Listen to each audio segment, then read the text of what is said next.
ফোনের gallery scroll করতে করতে হঠাৎ ভিডিওটা চোখে পড়লো। আরে এ তো সেই বর্ষার ইলিশ, দেখো কাণ্ড। এখন কি আর করা যাবে, একবার ভাবলাম থাক ভিডিও দেবো না, তারপর ভাবলাম ফোনের গ্যালারিতে থাকার থেকে আপলোড করে দিই।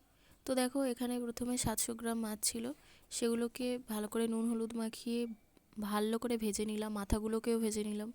তারপর ওই মাছ ভাজা তেলের মধ্যে কালো জিরে, শুকনো লঙ্কা, রসুন কুচি, পেঁয়াজ কুচি, অল্প কাঁচা লঙ্কা দিয়ে একটু ভাজা ভাজা হয়ে এলেই ওর মধ্যে সমস্ত মশলা মানে নুন হলুদ আর লঙ্কার গুঁড়ো, আর অন্য কিছু নয়।